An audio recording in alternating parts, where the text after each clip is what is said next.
Hello, this is Chris Cooper, and a big welcome to the Business Elevation Show on Voice America. It's great to be back with you again for yet another week. I say Voice America, actually on Lipsin, which is a new platform, but you can find us in Spotify and Apple and Google and all those various different places, iHeartRadio.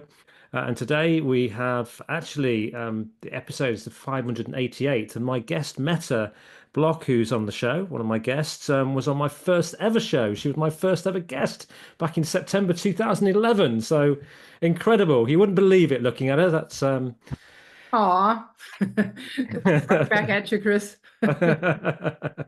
Thank you. So, yeah, delighted to be with you. People have commented that I tend to say very little about myself, but I develop leaders, teams, and business cultures. I've hosted this show on Voice America for 13 and a half years. And I also lead a community of people who are focusing on good around the world. It's called the Elevation Collective. And that is thriving and growing and very exciting at the moment. So, that's a little bit about me, but we're going to focus on my guest today. Before we do that, I tend to say a little bit about last week's show. And I don't really want to start on a downer because actually it was probably the most challenging interview I've ever done on this show, in that we were talking about child trafficking and sextortion. And some of the figures that Dina Graves shared with me, 1 in 3 teenagers have seriously considered suicide. 18,000 cases of child trafficking in the US last year alone, 7,500 in the UK. The UK has the highest rate of child drug addiction in Europe, and the highest rate of alcohol consumption. Just incredible. And one of the things she said was that a mobile phone, giving it to your child is like giving a 2-year-old a chainsaw and saying, "Be careful." So there was so many warnings in there. She described it as psychological genocide, what's going on with our kids at the moment. So we do need to understand these tough subjects and be very mindful of them because we care about our young people and their mental health. And many of us have young people in our families, whether they're our own children or grandchildren. We've got to look after the next generation, and the technology is not helping us do that right now, and some of the people behind that. So we're going to move on to something a lot more positive today because we have two incredible rowing champions on the show. We're going to talk about rowing through adversity, the Champion's Guide to Resilience. We've got Naomi Riches MBE, and Mette Bloch from Denmark. It is the end of the week, so apologies for any slip-ups. Been a long one. And we're going to talk about today about dealing with resilience and overcoming challenges. And I thought with this subject, Naomi and I were chatting about this a few weeks ago, and it is such an important conversation right now. The zeitgeist around the globe seems to be anxiety. There's a lot going on. That feels like the world can feel like quite a dark place. And what we're trying to do all the time is we're trying to move through that and live the very best lives we can. And actually act as where we can, I think, as trying to do good in a time when it feels like many aren't. So, we obviously have that amplified through what's going on through media. It can create all sorts of anxiety and challenges, but resilience is really, really important. But what does it take to push through challenges? And I think having world-class athletes on the show in Naomi and Mette is really helpful because world-class athletes really know a lot about resilience. And rowing is one of those sports that requires huge resilience to overcome the challenges and be successful. They both share remarkable journeys of perseverance, mental toughness, and triumph. Naomi Riches MBE is a Paralympic gold medalist. She's a 6 times world championship, been 6 times world championships in the mixed cox four. She's overcome incredible obstacles on and off the water. She was diagnosed as registered blind, age 1. She had traumatic school years, as you can imagine. And then she went on to win gold at the 2012 Paralympics, which must have been amazing. I bet her family were really proud too. And then going on to set a Guinness World Record, which we'll find out a little bit more, because that was also requiring huge, huge resilience. She's an inspirational speaker, an advocate for inclusivity, and people know her for her passion for helping people become more resilient and push past their barriers. And then I'll talk to her about Mette Bloch. So Mette Mette and I have known each other for a lot of years now, actually. I think We've been, 15 or something. yeah, so like 15 years. Mm. And as I mentioned, she was my first guest on my show, which shows what high regard I hold her in and our friendship. And the funny thing is, when I met her, her name stuck in my. I met her at a speaking course 15 years ago program, and I knew her name, and I remember it as a child, which is quite interesting, or a young person, not a child, but as in my sort of teens and early 20s, I remember Metta's name. It just stuck in my mind, and it was fascinating how a name like that sticks in your mind, and you actually find yourself becoming friends. Yeah. Mette is a twice world champion rower in lightweight single sculls. She's from Denmark, and her expertise, though, goes far beyond sport. She's an incredible speaker. I was a little embarrassed when she was introduced at our speaking conference, and she said, "I'm Mette Bloch from Denmark. Last year, I spoke on 220 occasions at events in Denmark." And then I thought, how on earth am I going to follow that? I think I'd spoken about 3 or 4 times, I think, and but she's amazing. And she's an author as well. She's a psychotherapist. She's done a lot of TV presenting work, and soon a politician. So that's quite exciting. Yes. So let's talk about mental endurance, overcoming setbacks, and some of the Mm. lessons around resilience. So, Mette, you've shared before your journey on the shows, and I'd encourage people to go back if you can in the archive and listen to that show back in September 2011, because only maybe 2 years ago somebody wrote to me and said how amazing that show was. I've obviously gone back in the archive and listened to it, and I think we talked about winning. I think was the message. But you became a twice world champion rower. And I wonder, how has that experience, and people can find out about all the journey and how you did it in that first interview, but how has that experience helped you with other setbacks in life, in terms of being able to use the resilience that you learnt in rowing to, Yeah.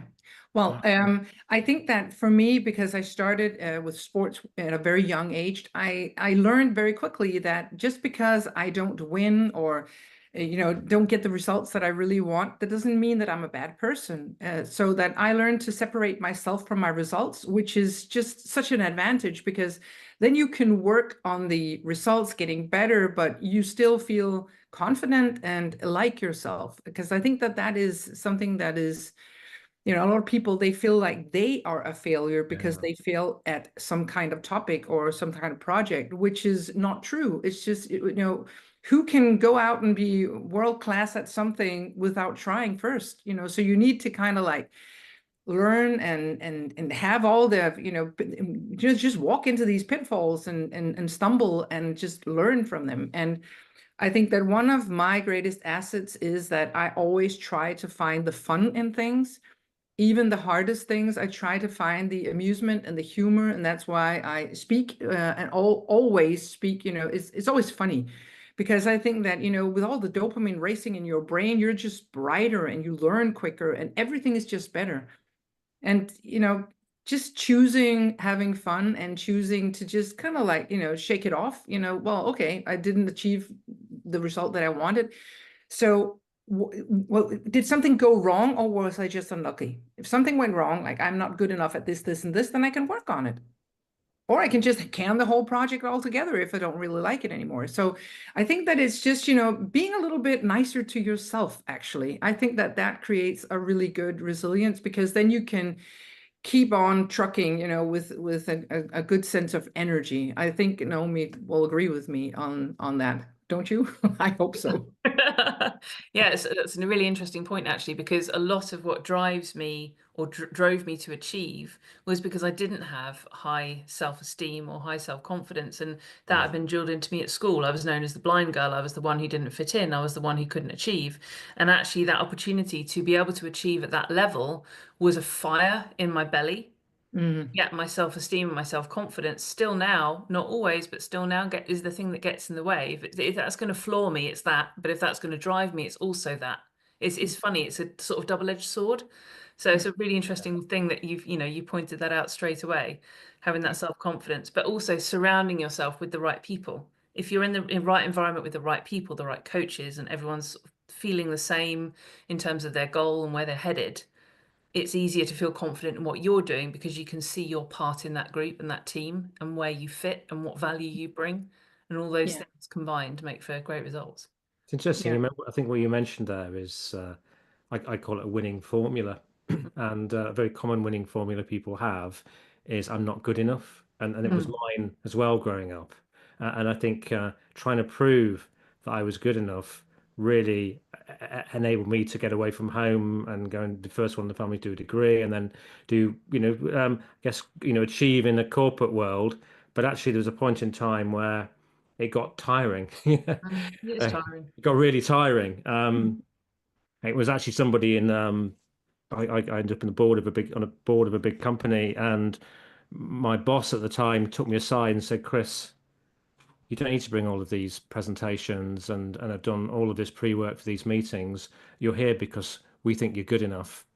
Mm. And it was that moment for me that made me realize. But I wonder with you as well, Naomi, that if you had a similar kind of winning formula to me, to to have a visual impairment too, that must have been really tough. It was tough, and school in particular, as I mentioned, was really hard. I was one child in a school of 800, and there were, I can barely even think about how many others had disabilities. Dyslexia wasn't really named as a disability in the sort of 80s and 90s. Uh, And I had a learning assistant and she helped with things, but I felt like the teachers were having to put in extra effort that they really couldn't be bothered with. And so I was just always on the back foot, always working hours on homework, just trying to catch up. Never interested in sport at school because it was all stuff relating to, like a ball sport or being able to see what you were doing, like jumping over hurdles or long jump, and that just didn't work for me. But yet again, I wasn't the kind of child you could sit still. I was trampolining and self-defense and all these kinds of things outside school. So I was active and I had so much energy, but in school I was on the back foot. So having that understanding of what I was driven by, it took a while to figure out that I'm driven by that need to prove them wrong, to prove that I am worth, a bit of attention and a bit of energy to help me succeed. But I need to find that for myself as well. So when rowing, it did literally found me. Um, I got a phone call from a coach called Simon, who was running the then adaptive, before it was a Paralympic sport, rowing team.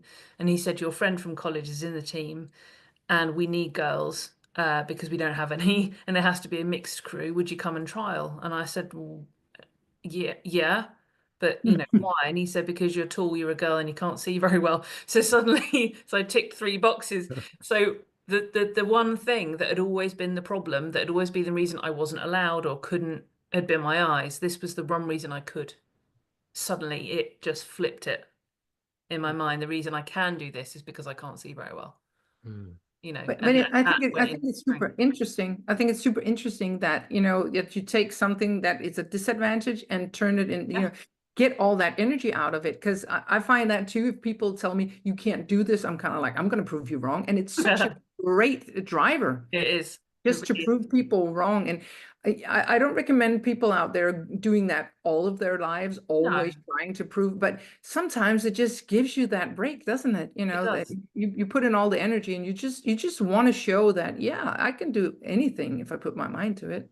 Want to make them eat their words. And that's, Yes. one of the things I talk about is, standing on the medal podium at London, this fleeting thought going through my mind of my form tutor being overheard saying to a fellow member of staff, "Oh, that's the blind girl from my class. Unfortunately, we have to have girls like that at our school."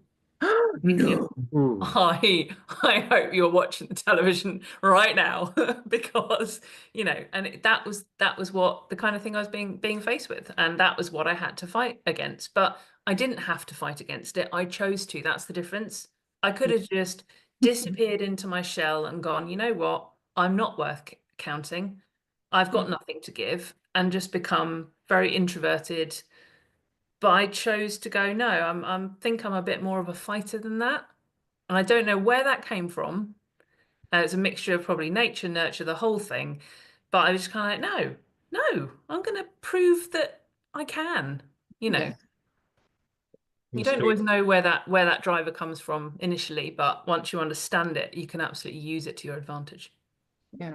Yeah. I mean, what would you say to yourself? You could go back to being that young girl with with your visual impairment, probably feeling quite low and challenged in a very Yeah. difficult environment, to then be on that podium and be the coolest kid from your year. Yeah. How did that feel?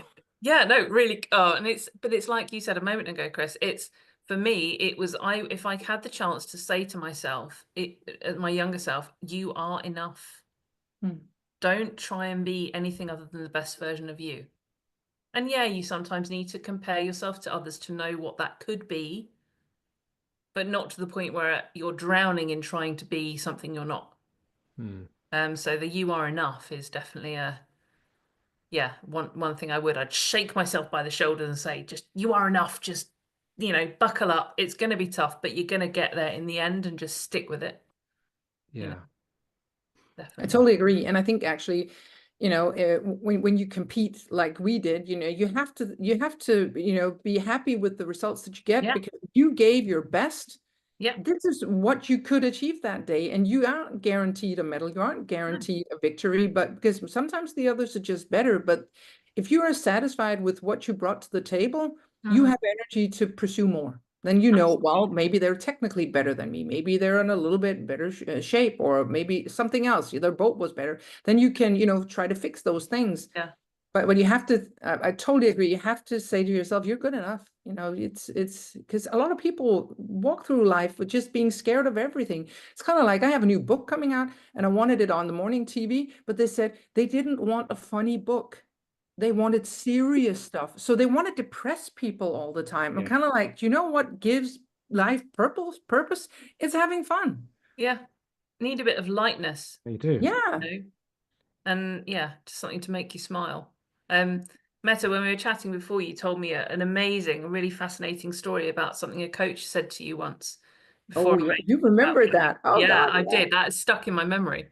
Yeah, well, the story is that I'm on the Danish team, obviously, and my coach, which was my dad, he couldn't come to this Nordic championship where we race against Norwegians and Swedes and Danes and all this. And it's a big thing. But our heavyweight guys, they had an English coach, Jim Clark. And I think he felt sorry for me because I had to do everything myself, go and get my number, go to the coaches meeting and all this stuff that the athletes don't do. So he felt sorry for me. So when I had to go out with my sculls and my boat, he wanted to help. So when I sat in the boat and he wanted to push me out on the water, he just looked me dead in the eye and he said, do you know, Mette, I can't tell you that you're going to win, but if you do your best, you're going to be damn hard to beat. And that sat in my head. And I think I won by 18 seconds or something. I was just like awesome that not day. A small margin. And I actually credited him with that because I kept thinking every time I went to race after that, I always thought at the start, I just want to be so damn hard to beat. If they beat me, they have to kill themselves, because I wasn't putting the pressure on myself that I had to win. I just wanted them to suffer, which was so much more fun. And something that was, it was possible. So I'm glad you enjoyed that, because it's just been sitting in my mind ever since. So here's something that's interesting, isn't it? Because you've got a statement in your mind that you emotionally connected to and resonated with you, and it's fascinating how those can drive you on. Yeah. Did you have anything like that, Naomi?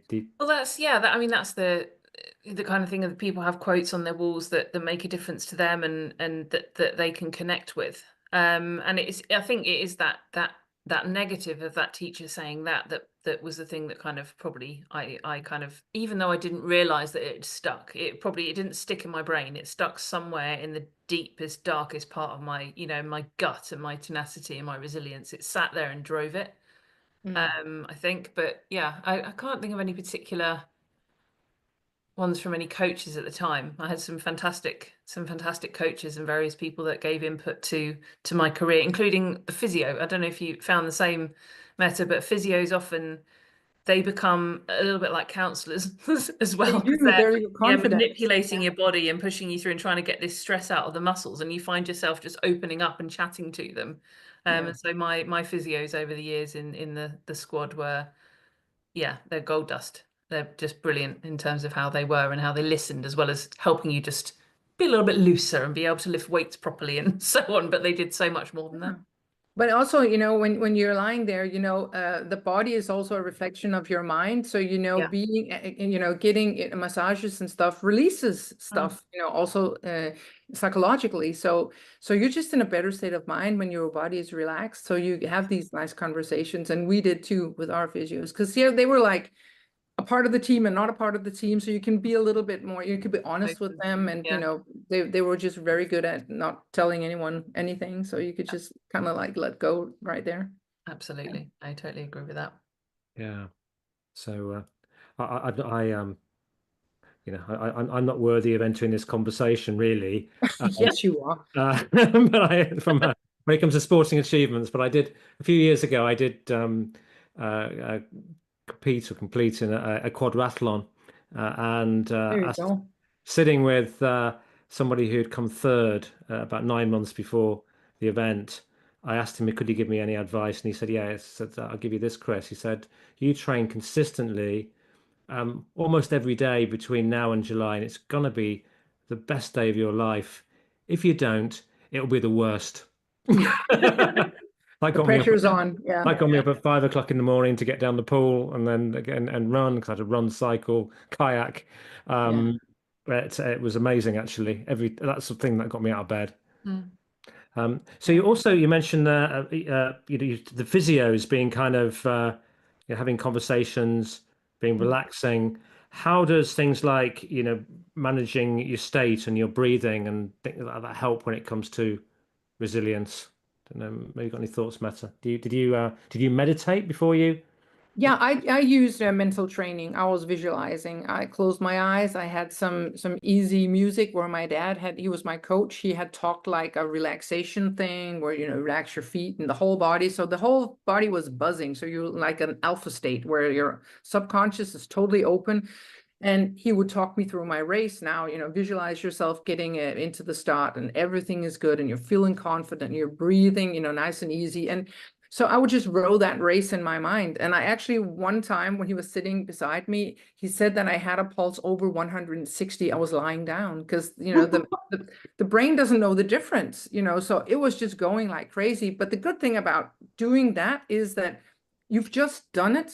Brain doesn't know the difference between what you think and what you actually do. So when I was out there and, you know, you guys, totally nervous thinking, oh my gosh, what should I do? The brain thinks, oh, we'll just repeat what we just did before. It went fine. Yeah. And doing something again, it's kind of like when you've rehearsed a habit, you know, you just keep repeating something, it becomes easier and easier. Yeah. And the training you do while you're lying down with your eyes closed doesn't stress your body. So you can kind of like, you know, you can train your nerves, you can train all these things, and it doesn't affect your physiology because there is a limit. You know that, Naomi, to how much you can train before it becomes too much.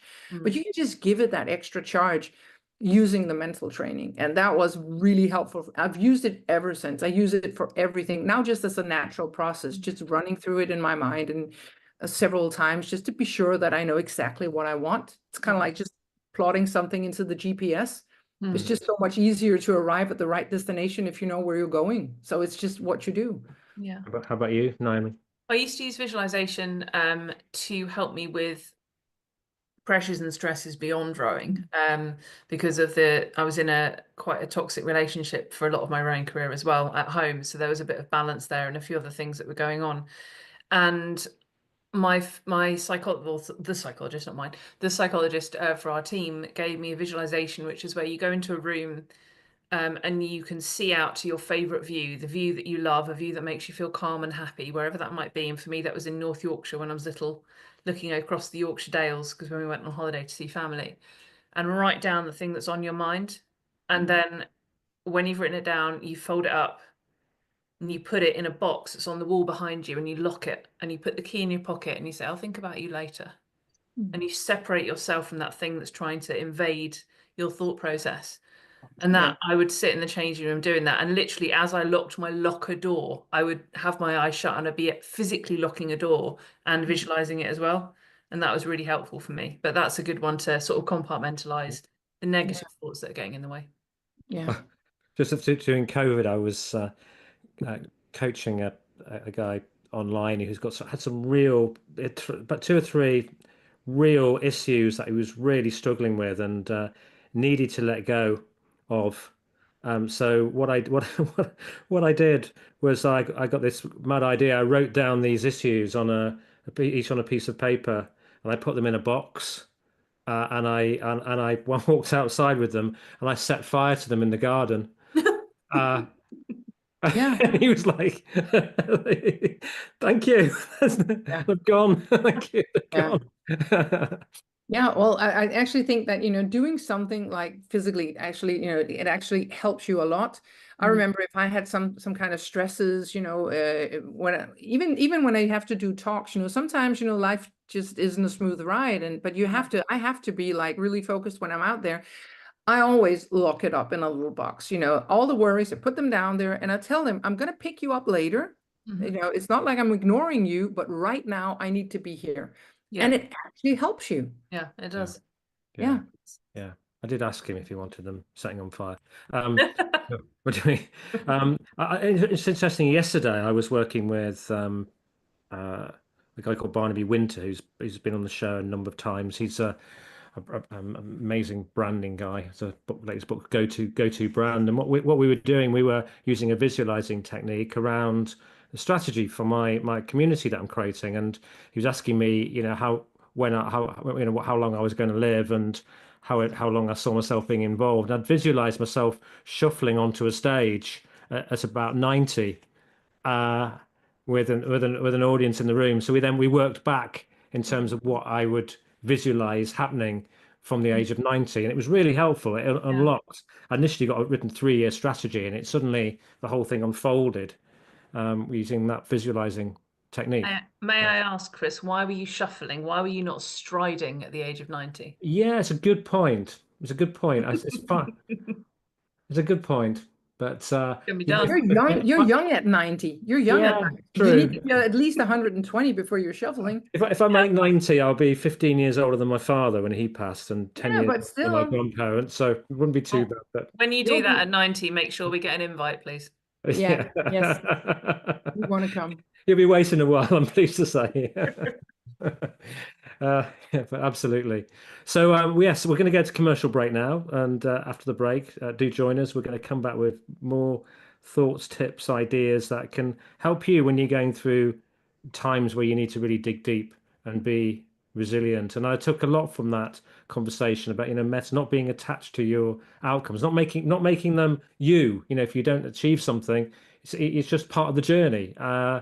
And that's the story, the adversity that Naomi experienced as a young person, being registered as blind at a young age, and then having to deal with that in a school of 800, and realizing that actually that adversity and the things the teachers have said, because they do stick in your mind. I have some in my mind too, but those things actually can be a gift in the end. They can help you rise up and overcome significance. So I guess look for the gifts in them, but sometimes you'll only see those when you look back, really. Yeah. So we'll come back in just a couple of minutes. Do join us after the break with. I recommend pen and paper if you can. Take some notes. Take away 2 or 3 things that you can implement in your life that will help you with what you're trying to achieve. Be more resilient, because we need good people out there doing great work right now to counteract some of the nonsense that's going on across the globe. So back again in 2 minutes.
Hi, this is Chris Cooper. I'm with Mette Bloch and Naomi Riches, and we're talking about resilience. And there's a couple of things that we talked about in the break actually that we should maybe mention, because I think all three of us are very concerned about the media, and when you're trying to be resilient in life, it's very easy to allow yourself to be pulled down. Mette, what's your view on the relationship of or the ratio of good to bad news in the media right Well, now? I think good news is like 5% and bad news is 95%. And actually, the world has never been better than it is right now. When you look across all kinds of different areas, how species are thriving, how we're trying to take care of nature. There's less crime, there are less wars, but we don't hear about that because it just doesn't sell tickets.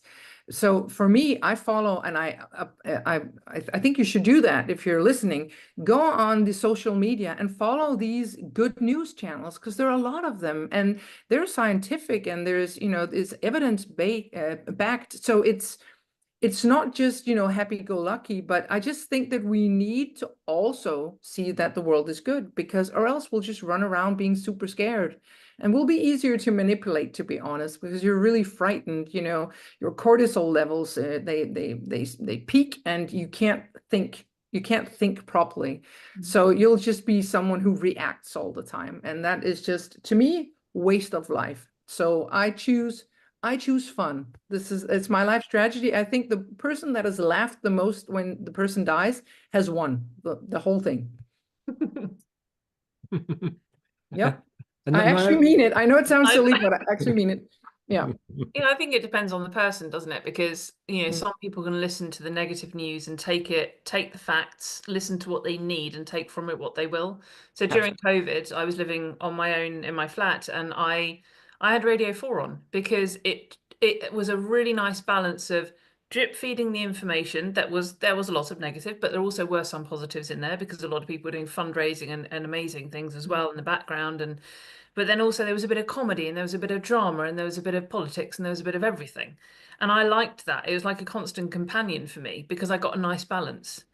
I Yeah. couldn't just sit and watch the news entirely all the time because it would depress me. Yes. But it was nice to be able to listen to enough to take what you need that's going to benefit your day and make you aware of what's happening, but without dragging you down. So Yeah. for me, I like to have that balance Yeah. of what's going on. Yeah. But yeah, I think also for young people, I think, I don't know how many young people actually listen to the news, but that might just be a terrible assumption, sorry. But it's the social media for them. And they don't necessarily draw negatives, as in negatives aren't given to them by social media, but what they're given is that comparison that they have to be like that person on social media who has that many followers, who has that much lip filler, who has that brand, who has, that size waist. That comparison, I think that's what Yeah. young people in particular Yeah. You, are you, constantly comparing themselves against to what they're seeing on social you allow the media to choose what's important in your media. life, don't you? Yeah. But opposed to rather than having control yourself, Mm. allowing yourself to, follow like a sheep the Yeah. nonsense that other people are often promoting and pushing and peddling, and it can become your reality if you're not careful. But it's how you can disappear into your own bubble to a certain extent. Meta, I don't know what you did at your competitions, but we always made a promise to ourselves and each other to stay off social media and not really listen to the news too much because we Yeah. didn't want our minds to be distracted from the task in hand, which was to get to the finish line first. Yeah, You I know, was very lucky in the sense that when I was rowing, there was no social Social media. media. It's a long time ago. So, but of course, the news was there. yeah, But I didn't worry about the news. I didn't worry about anything. I didn't want anything to distract me because it will, even though you yeah, try not to, it will. yeah, And so I'm very cautious. I know, of course, I'm on my way into politics. I have to know what's happening in the world, but I want to choose how much and in what ratio and where. So yeah, I choose online to read it, or to just see little tiny clips instead of sitting in front of the news like we did in the old days. There was like news at 6, and then you watch the Yeah. whole thing, no matter what it was. And when I was a kid or younger, my mom worked as a TV producer on the national news. oh So wow, I knew she was the producer, they would always end on something fun or happy. So at least you got a little smile at the end. Now they totally canceled that. It's just depressing news 24/7. Mm. I don't really want that because, like you say, it's kind of that just shifts your focus from stuff that you want to do. So keep yourself, aware of what's happening, but choose the amount. Yeah. For Christ. Yeah. So when you're competing in a rowing event, or like you did, Naomi, you have a Guinness World Record for rowing the length of the navigable Thames in under 48 hours, Bit of which a mouthful, isn't it? sounds Yeah. incredible. They're almost like, I guess, a snapshot for life in some ways. Like you're going to be going through ups and downs, and you've got a goal, and you've got a purpose. And Yeah. tell us a little bit about that sort of rowing experience, and what motivated you, and how did you handle your resilience through that journey? Because I think it's relevant to someone's Oh, leading a absolutely. project, or as Yeah. or leading their life. Tell us a little. So the idea started, as all good ideas do. I think it was either over a pint or over a piece of cake and a coffee, one of them. But I decided to row the length of the navigable Thames for a Guinness World Record because no woman had done it before. I knew a gentleman who had, and I spoke to him a lot. He was like my font of all knowledge, yeah, and all the information that he had. But I thought I wanted to do it. So partly I wanted to do it because at 2012, when I crossed the finish line, I was 20% of that crew. There were 5 of us, the cocks and us 4 rowers. And I wanted to do something that was entirely my fault if it went well or if it went wrong. As you know very well, Mette, from the single scull, nobody else is to blame and nobody else can take the credit. It's all you. Yeah, exactly. But obviously to do something like this, I had to have, oh gosh, I would say well over 150 volunteers from the beginning of the planning stage to the completion. Because there are 44 locks down the River Thames. There are lots of things you have to go through. And we did timings, we did all sorts of things. We did risk assessments, worked with the Port of London Authority, the Environment Agency, and so on. But because, as with anything that you do when you're performing, you practice and you go over and over. The amount of locks I must have been through practicing getting into the lock, attaching to the launch, going down, going again. Practicing what food I was going to eat because I had to have things that my stomach was comfortable consuming because I had to eat something pretty much every half an hour, 40 minutes to make sure that I kept my energy levels up. And it all sort of went to plan until the second night. And whilst I had done some training where I trained overnight and I trained for extended periods of time, I did a 24-hour on the rowing machine. Ugh, horrible.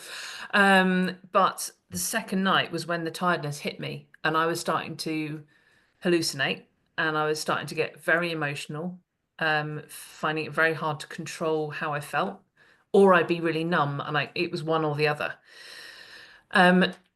Managed to make it through that second night, but I think the thing that out of the entire 165 miles and the entire 48 hours, there was an hour and a half that stick in my mind. And whilst I don't really remember it particularly well, I've got a photograph that shows me heading towards the Queen Elizabeth Bridge. Is that the Dartford crossing? Is the Dartford crossing, and it's about 2 miles long. It's huge, and it covers the Thames, from one bank to the other, and you can see it from miles away, absolutely miles away. And my support crew behind me was saying, "We can see the bridge. We can see the bridge." Wonderful. But when it's that far away, you can see it from such a distance. And because I timed it with the Port of London Authority's help, had timed my passage out of London with a spring tide, so I had the most amount of water travelling with me to get me out of the city. But what does the tide do when it's finished going out? Oh, it goes back again. Comes back in. So there's me heading towards this bridge. But every time I stopped to have a drink or to stretch my back, which my back was getting really tight at this point, to have something to eat, I would move back up towards the city. So I'd have to recover that water. And that hour and a half, it felt like 5 hours from when they told me we can see the bridge. But that hour and a half that it took for me to get there, where I was doing this, I was going forward, a kilometre, back 500 meters, forwards a kilometre, back 500 meters. And I just thought to myself, or think to myself now, I didn't recognize it at the time, isn't that just a metaphor for life? Sometimes those slides back from, but that doesn't necessarily mean it's a bad thing. But also sometimes that nobody can possibly do anything for you. Nobody could touch my boat. For a Guinness World Record, it has to be untouched. Otherwise, the record is void. Yeah. And I was the only person that was allowed to move it. So it was like, okay, you've just got to pick up your oars and go again because nobody can do it for you. And sometimes that's life, you know? But knowing why I was doing it, I was raising money for a charity that were trying to find the cure and do research around one of my eye conditions, nystagmus, which is the wobble of the eyes where you can't focus on moving things. And I had a reason. I had all these supporters and volunteers that had given their time and their expertise and their knowledge to help me tackle this challenge. I had a lot of people that I didn't want to let down, but most of all, it was myself. And I know it's that what you were saying earlier on, Mette, about taking yourself away from your result, but that felt so personal to me. I couldn't have separated the two. Maybe I could have done if I thought about it differently, but yeah, it was, I just had to get through that. And the finish line wasn't even the bridge, worryingly enough. There was about another 10 miles beyond that, but yeah. So I think that's the thing, is realizing who your support team is, what is your why, and realizing that people aren't going to do it for you. You've got to do it yourself. People aren't going to do it for you if you're not trying yourself to do it. Yeah. You know.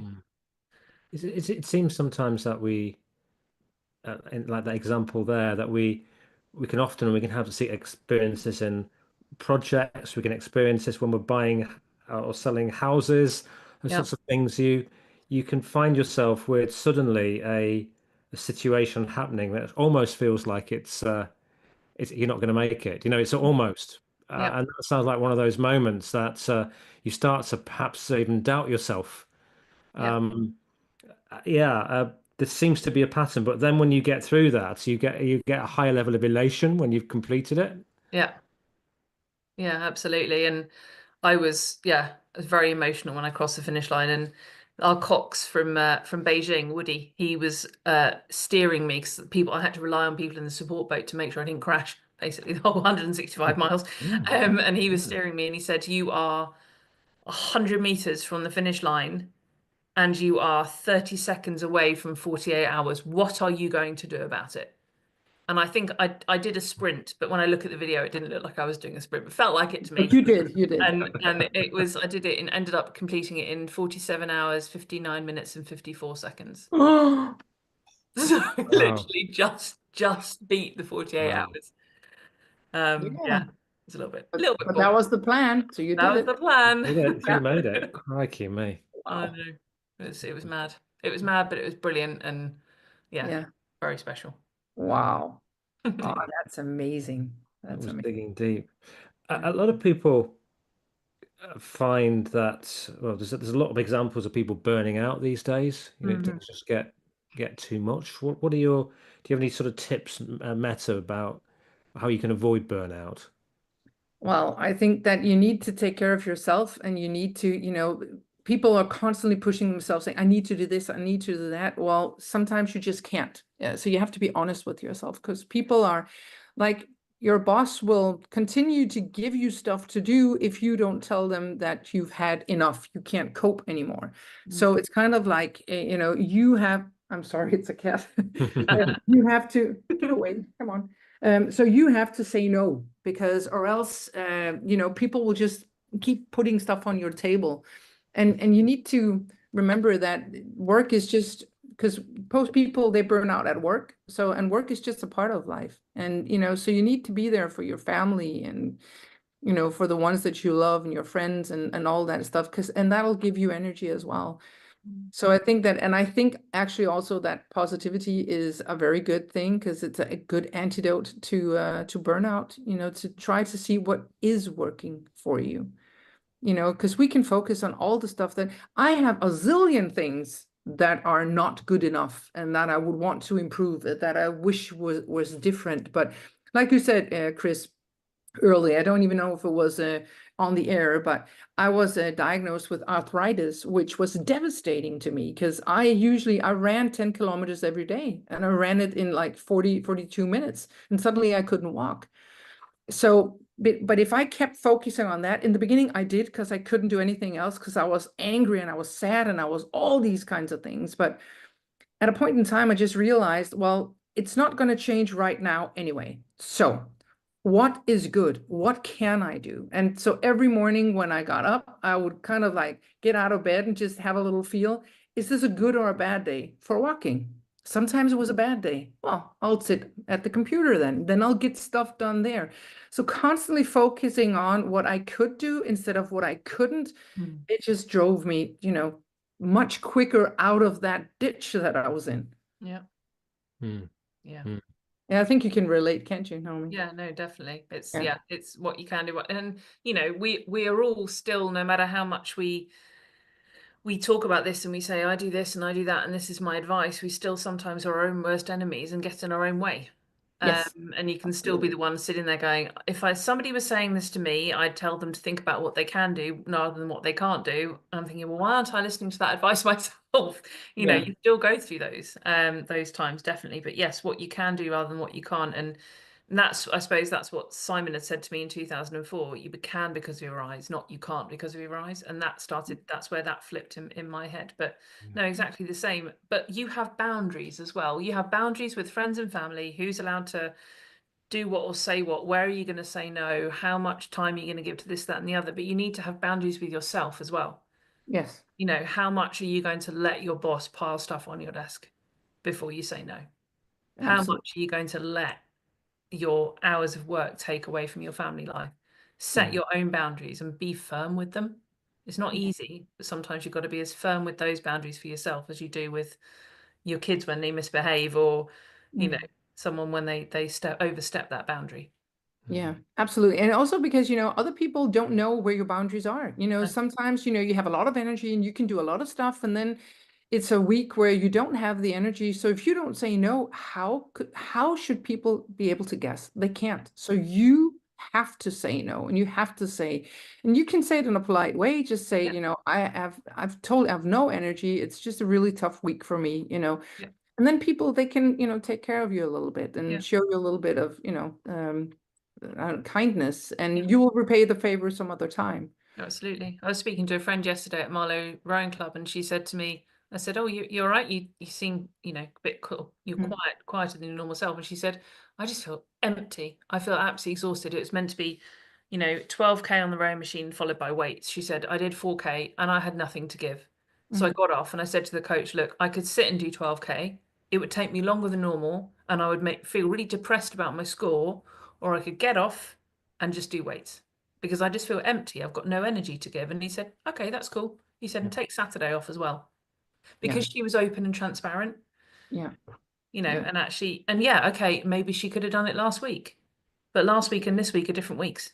Yeah. Yeah. I call it conscience training, when people, they go out just to get a better conscience, and feel better about themselves, but they don't do any work. I would go out and, sometimes the water is just, if someone hearing this have ever been out rowing, that the water can be really crap.